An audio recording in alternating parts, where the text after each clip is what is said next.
안녕하세요. 오늘 오랜만에 논문 영상을 찍어보는데 오늘 소개할 논문은 Dino라는 논문이고요. DTR with improved denoising anchor boxes for end-to-end object detection 이라는 제목을 가지고 있고 보이듯이 그냥 DTR 기반의 새로운 디텍터를 제안한 거고 ICLR에 2023년에 발표가 됐습니다.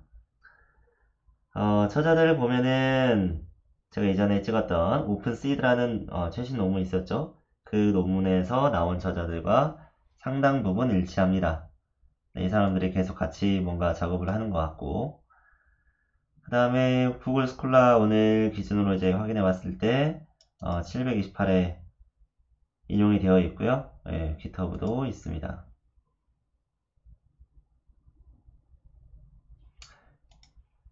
그런데 주의사항이 있습니다. 모델명이 똑같이 다이노인 논문이 또 있습니다. 심지어 이게 더 유명해요. 구글에서 다이노 페이퍼라고 치면은 이게 나와가지고 저도 이걸 읽다가 아닌데 다이노가 이게 아니었는데 라는 생각을 하다가 논문이 같은 이름의 논문이 또 있었구나. 물론 여기는 논문 제목에는 다이노라는 이름이 없어요. 없는데도 불구하고 구글에서 다이노 페이퍼라고 치면은 요게 먼저 나옵니다. 이건 거의 잘 보이지도 않아요. 그래서 이 논문에서 해결하고자 하는 문제가 무엇이냐? DTR이 트랜스포머 기반 디텍터를 이제 가능하다는 걸 보여줬고요.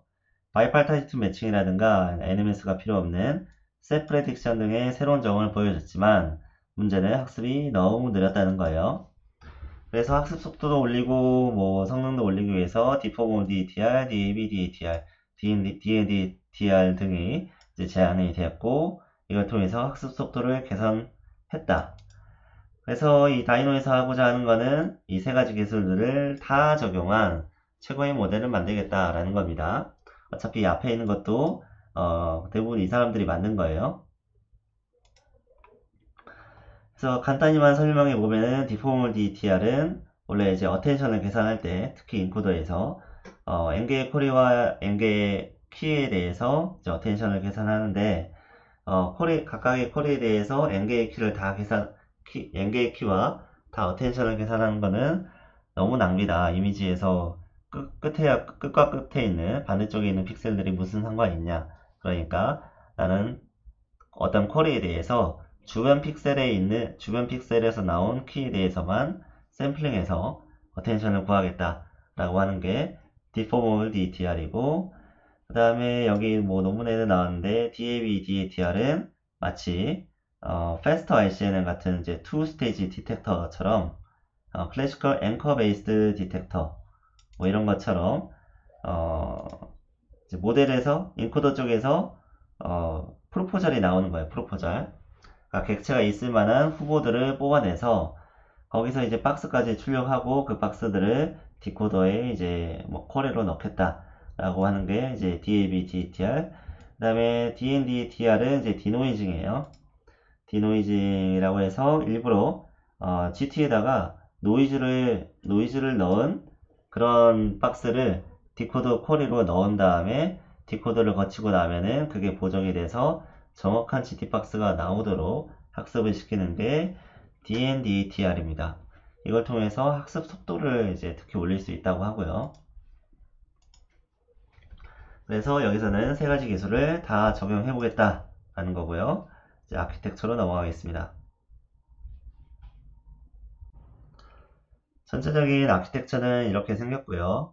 DTR과 마찬가지로 이미지에서 이제 백번 거쳐가지고 피처 맵을 뽑아내고 그 피처 맵을 트랜스포머 인코더에 넣는 겁니다.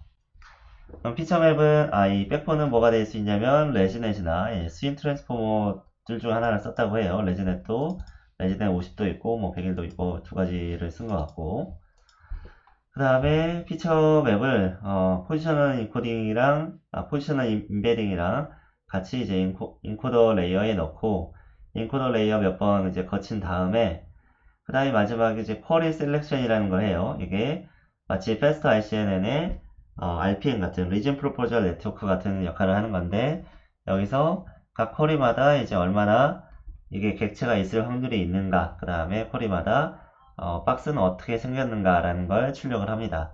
그래서 그 중에서 이제 가장 반응이 높은 거, 객체가 있을 가능성이 높은 것들을 뽑아서 얘들을 디코더에 넣는 쿼리로 쓰겠다라는 겁니다.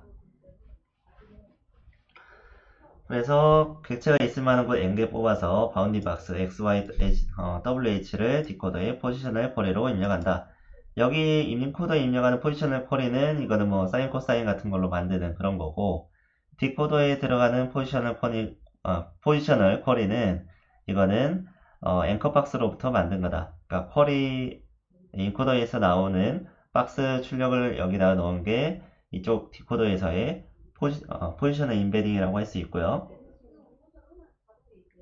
그 다음에 여기 파란 부분에 해당하는 거, 피처가 들어가야 되는 거, 원래는 그전 논문에서는 여기서 나오는 그 인코더에서 나오는 피처를 여기다 넣기도 했지만, 여기서는 그냥 학습 가능한 인베딩으로 러너블 쿼리로 넣었다고 합니다.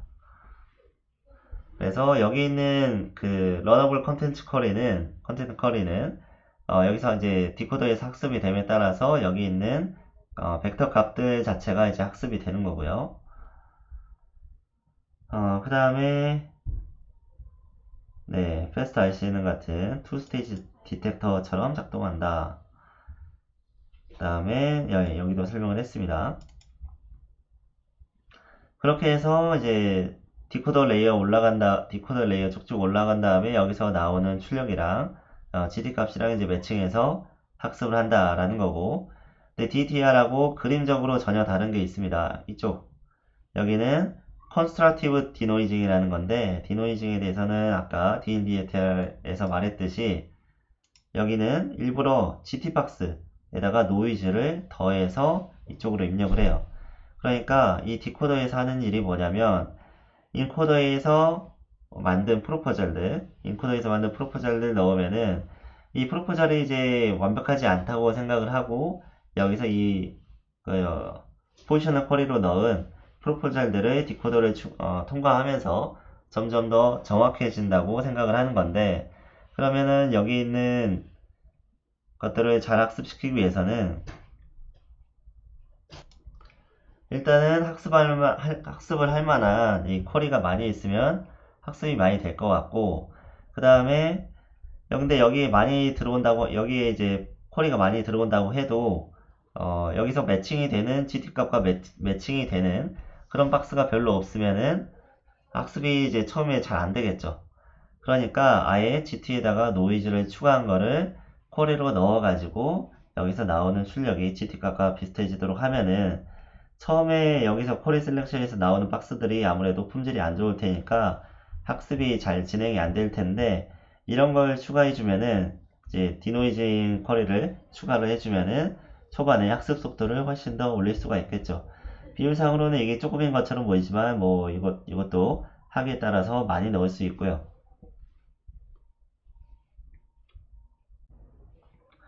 그래서 이 디노이징에 대해서 더 자세히 보면은 바로 밑에 나와 있기 때문에 뭐 이런 그림이 있는데, 이 그림은 원래 아키텍처에서 이 오른쪽에 조그만 이 부분을 확대시켜서 본 거예요.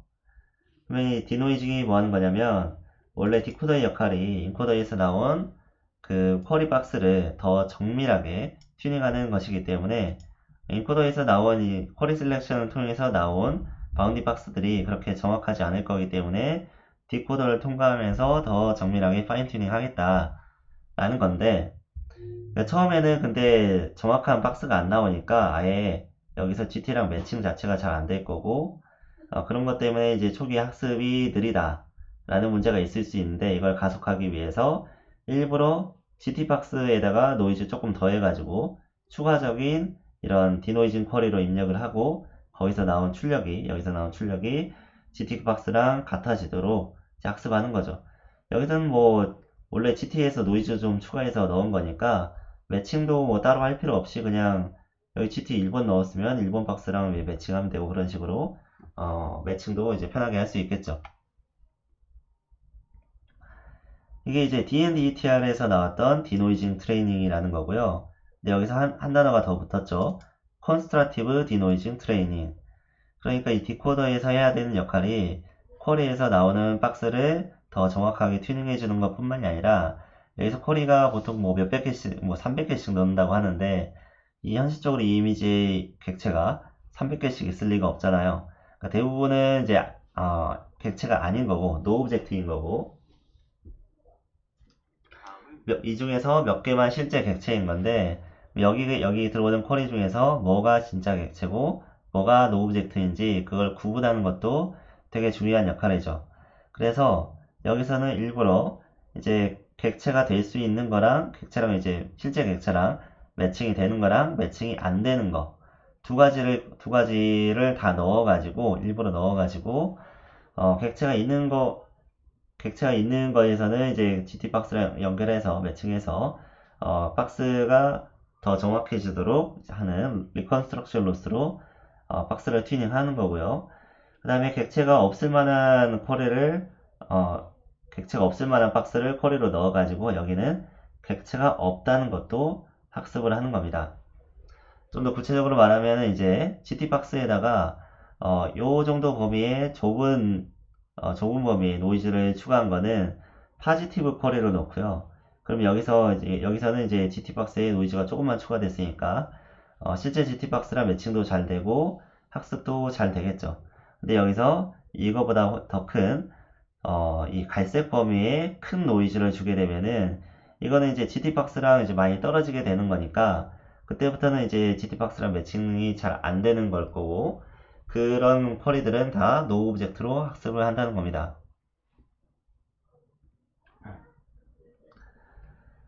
그래서 노이즈가 적게 더해진 파지티브 쿼리는 GT와 매칭해서 더 정확해지도록 학습하고 노이즈를 크게 준 네거티브 쿼리는 노 오브젝트로 학습한다.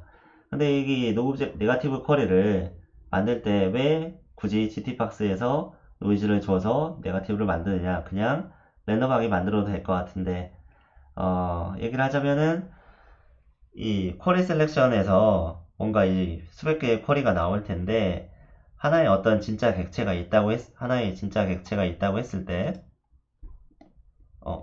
네, 객체가 있다고 했을 때 여기서 하나의 프로포절만 나오지는 않을 거예요.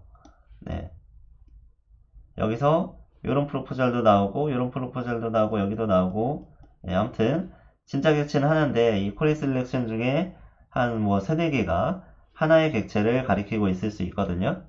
그럼 이 중에서 가장 정확한 거 하나만 남기고 나머지는 좀 제거를 해줘야 되는데 노 오브젝트로 분류가 되게 만들어야 되는데 그렇게 하기 위해서 이제 노이즈의 차이를 통해서 파지티브와 네거티브를 이제 구분을 한 거예요. 그러니까 파지티브 가까이에 있지만 좀 GT박스랑 차이가 많이 나는 것들을 노 오브젝트로 학습하기 위해서 그런 것들이 중요하기 때문에 이런 식으로 네거티브 쿼리를 GT박스에다가 노이즈를 좀 크게 준 형태로 만든 거고요. 그 다음에 GT가 n개 있다고 하면은 여기서 파지티브 쿼리와 네거티브 쿼리를 같은 개수를 만드는데 이거를 뭐 GT가 10개 있다고 하면은 10개만 만드는 게 아니라 이거를 그룹화해서 CDN 그룹 0번, CDN 그룹 1번, 2번, 3번 여러 개의 그룹으로 더 확장시켜 가지고 어차피 여기 들어가는 게 GT박스에다가 노이즈를 넣는 거니까 노이즈에 얼마든지 무한히 많이 여러 가지로 만들어낼 수 있죠. 그래서 이 파지티브와 네거티브 그룹을 여러 개를 만들어서 학습을 해서 더 많이 들어갈수록 이제 학습이 가속이 되겠죠. 학습을 가속하기 위해서 여러 그룹을 만들어서 학습을 한다.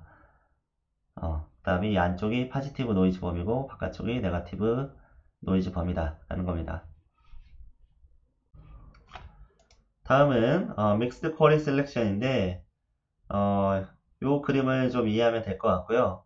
이게 이제 예전부터 DTR의 쿼리가 어떻게 만들어졌는지 이 발전 단계를 보여주는 건데 처음에 나왔던 기본 DTR 같은 경우에는 여기서 인코더에서 뭔가 이제 피처를 만들고 그걸 그냥 디코더에 키와 밸류로 넣은 다음에 여기에 들어가는 쿼리는 그냥 포지셔널 쿼리만 넣거나 아니면 여기 컨텐트 쿼리는 이제 러너블 파라미터로 넣거나 뭐 그런 식으로 만들었는데 그래서 여기 인코더에서 나온 피처랑 여기 들어가는 쿼리랑 아무 상관이 없었죠.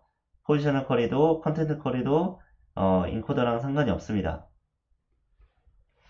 근데 그 다음에 디포멀 DTR에서는 여기서 이제 쿼리 셀렉션을 하는데 쿼리 셀렉션 한 다음에 여기 이제 하얀색이 이제 박스 정보고 프로포절 박스고 그 다음에 위에 파란색이 이제 피처죠. 컨텐트 쿼리 컨텐트인데 여기서 그래서 포지셔널 쿼리로 박스 정보를 넣고 그 다음에 컨텐트 쿼리로 여기서 인코더에서 나온 쿼리 피처를 넣는 거예요. 그래서 이걸 넣어서 이제 출력이 나오게 만드는 게 디포멀 DTR 방식이었는데 그래서 여기서는 두 가지 콜이 모두 다 인코더로부터 이제 들어온 거죠. 여기 첫 번째 그냥 DTR은 아무것도 안 들어왔는데 인코더 출력에서 콜이로 아무 연결 관계가 없는데 여기는 두 가지 다 연결된 거고 그럼 여기 다이노 같은 경우에는 믹스드 쿼리 셀렉션이라고 했으니까 바운디 박스 같은 경우에는 인코더에서 나온 결과를 가져오는데 여기 이제 컨텐트 쿼리 같은 경우에는 이제 학습 가능한 파라미터로 학습 가능한 임베딩으로 집어넣겠다는 거예요. 그래서 여기서 쿼리에서 나오는 피처는 쿼리로 쓰지 않겠다 라는 내용입니다. 뭐 그래서 이렇게 해서 더 잘 됐다고 하는 게 저자들의 얘기고요. 다음 기술은 look forward twice 라는 기술인데 논문을 쓰다 보면은 자기가 좀 새로운 걸 만들었으면 거기다가 이름을 지어가지고 마치 특허처럼 그렇게 이거 내 거다 하는 경우가 많은데 이건 조금 네이밍이 선을 넘지 않았나. 네, 그렇습니다. 아무튼 이게 원래 디포멀 DTR에서 이터러티브 박스 리파이먼트라고 해서 디코더의 레이어마다 박스 출력을 하게 했어요. 자, 원래 디코더가 있는데 이게 디코더가 여러 개가 이제 쌓여 있겠죠. 그러면 여기서도 뭔가 박스 출력을 내고 여기서도 박스 출력을 내고 여기서도 박스 출력을 내서 얘는 이 모든 레이어에서 GT 박스랑 이제 비교를 해서 학습을 하겠다라는 거예요.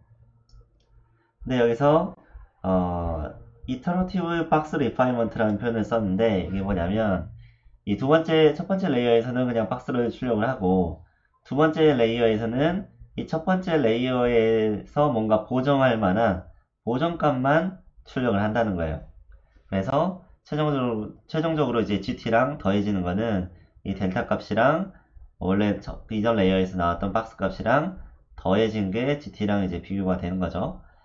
그 다음 레이어에 나오는 거는 여기서 한 번 더 더해질 뭐 델타 스퀘어라고 해야 되나? 아무튼 여기서 나오는 최종적인 박스 출력은 이 세 개를 다 더한 게 되고요. 그 다음 뭐 디코더에서 나오는 박스도 이 밑에서 나온 모든 박스들을 다 더해야 이제 GT랑 비교할 만한 진짜 박스가 출력이 되는 거고요.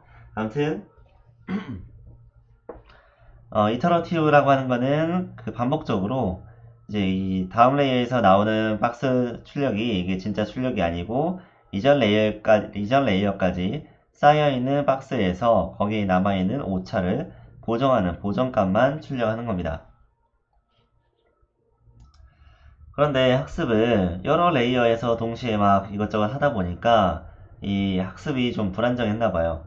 여기서 온 로스도 여기로 들어가고 여기서 온 로스도 밑으로 쭉 내려가고 여기서 만들어진 로스도 쭉 내려가고 하다 보면은 이게 이제 이 밑에서 올라오는 델타 값을 학습해야 되는데 이 밑에서 학습을 하도 여러 가지로 하다 보니까 학습이 불안정해지지 않았나 그런 생각이 듭니다.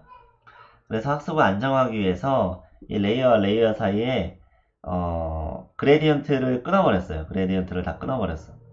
원래 이제 백프로파게이션 하면은 이 끝에서 이제 로스가 발생하면은 여기 있는 로스가 여기 있는 파라미터랑도 미분하고 여기 있는 파라미터랑도 미분하고 여기랑도 미분하고 다 그 밑에 있는 모든 파라미터가 이제 미분해서 그레디언트가 이렇게 점점 곱해지면서 누적돼서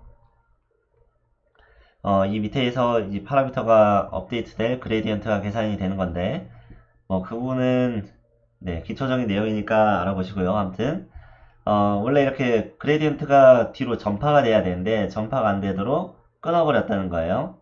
그래서 여기서 나온 로스는 이것만 학습하고 여기서 나온 로스는 이것만 학습하고 그런 식으로 독립적으로 학습하도록 만들었다 라는 내용입니다. 그래서 이쪽 그림을 보시면 이게 이제 look for the once라고 해서 이게 deformity dr의 내용입니다.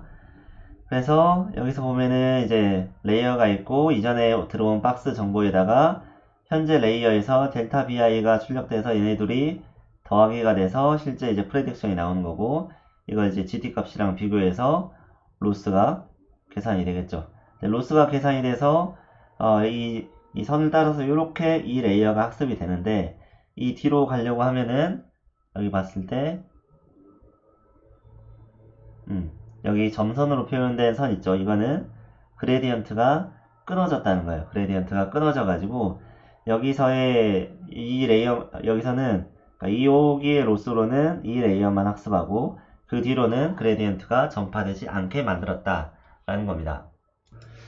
그런데 뭔가 로스가 나왔는데 레이어 한 개만 학습하려고 하니까 좀 아쉬웠나 봐요. 그래서 레이어 두 개를 학습하도록 만들었습니다. 이 다이노에서는. 그래서 이 오른쪽 그림을 보면 여기는 이제 look forward twice죠. 여기서도 이제 프레딕션이 점점 이제 박스들의 이 각 레이어에서 나온 델타 박스, 이런 델타 박스들이 점점 누적돼서 이 박스 프레딕션이 나오게 되는 건데, 여기서 이제 GT랑 비교해서 로스가 나오면은 이 로스가 이제 여기서 나온 로스랑 이 레이어들이랑 이제 연결되는 선을 그려보면은 레이어 i 플러스 2라고는 이렇게 연결이 되고요. 그 다음에 레이어 i랑도 이전 레이어랑도 이 선을 따라서 이렇게 연결이 됩니다. 여기는 끊어져 있지만 우회로가 하나 있는 거예요. 하지만 여기서 학습한 다음에 그 뒤에까지 전파가 되느냐? 여기서 또 끊어져 있습니다. 그렇기 때문에 요 i 플러스 1번째 레이어에서 나오는 로스는 i 플러스 1 레이어랑 i번째 레이어 두 개만 학습이 되는 거고요. 그러니까 로스가 나온 자기 자신 레이어와 그 직전 레이어까지 두 개만 학습을 한다는 거예요. 그리고 이걸 레이어 입장에서 본다고 하면은, 하나의 레이어 입장에서 본다고 하면은 레이어 i는 이 레이어 i에서 나오는 박스 프레딕션에서 나오는 로스 i로부터도 학습이 되고, 그 다음에 그 다음 레이어에서 나오는 로스 i 플러스 1에 의해서도 두 가지 로스에 의해서 학습이 된다는 거예요.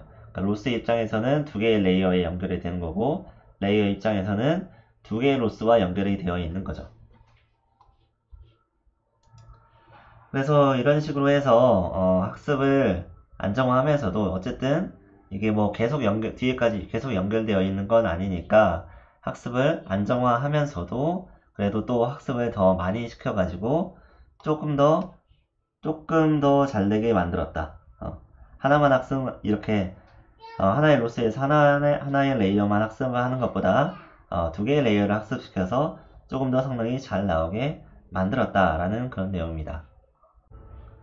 자, 다음은 실험 결과인데요. 여기 있는 게 메인 리절트라고 하는데, 여기 AP 보면은 뭔가 이렇게 낮지? 뭐 요즘 뭐 60 넘는 것도 많은데 라는 생각이 드는데, 이 코코 데이터셋으로 학습한 디텍션 AP고요. 보통 요즘은 이제 60 넘는 것도 많이 있는데, 왜 낮은가 하고 봤더니 이게 12F만 학습했다라는 거고요. 12F만 학습했고 백번은 레지넷만 썼다. 그러니까 여기 있는 모델 모두 레지넷을 백번으로 해서 F폭은 12F만 학습한 결과라는 거예요. 그래서 제약이 많기 때문에 레지넷 50도 모델이 백번으로서는 좀 작은 거고, 그 다음에 12F폭이라고 하는 것도 조금만 학습한 거기 때문에 이렇게 전반적으로 낮게 나왔는데, 그 중에서 다이노가 아주 다른 것과 현격한 차이를 보이죠. 그래서 잘 된다. 조금만 학습시켜도 잘 된다라는 게 이 논문이 이제 주장하는 주요 컨트리뷰션이고요. 그래서 레지넷 50만 사용해서 10F만 해도 잘 되는데, 전체적으로 F폭별로 한번 보면은 다른 논문 디포머디 DR이 파란색이고 DND DR이 녹색이고 이 다이노가 빨간색인데, 이게 진행하는 F폭에 따라서 AP가 올라가는 속도가 다이노가 훨씬 빠르죠. 그래서 여기서 지금 가지가 이렇게 하나씩 돋아 나오고 있는데, 이 가지가 돋아 나오는 거는 아마도 이제 러닝 레이트를 조절을 해가지고 원래 이제 마지막에 성능 뽑아낼 때 러닝 레이트를 이제 더 많이 줄여가지고 학습을 하면은 순간적으로 이제 성능이 오르거든요. 그래서 이쯤 여기까지 진행하다가 러닝 레이트 줄인 거, 그다음에 뭐 여기까지 진행하다가 러닝 레이트 줄인 거, 뭐 그런 그래프인 것 같습니다. 그래서 빨간색 다이노가 가장 학습 양 대비 성능 개선이 가장 높고, 그 다음에 최종적인 성능도 이게 제일 높다라는 거죠. 그 다음에 모델에 낼 수 있는 최대한의 성능 자원을 마구마구 때려 넣으면은 백본을 레지넷이 아니라 스윈 트랜스포머의 이제 라지 모델을 쓰게 되면은 그때는 이제 63까지 코코의 디텍션 AP가 나온다라는 거예요. 네, 여기 보면은 지금 파라미터가 218 밀리언, 그러니까 2억 개의 파라미터를 썼다는 거고, 아까 봤던 레지넷 백본은 47 밀리언, 그러니까 4,700만 개의 파라미터를 이제 학습시켰다는 거죠. 그래서 규모에서 뭐 거의 4~5배 차이가 나니까 이 정도 차이가 나는 거고, 그리고 이 스윙 트랜스포머 모델 같은 경우에는 오브젝트 365라는 아주 큰 데이터셋이 있어요. 예, 이 데이터셋으로 프리트레이닝을 시켰다.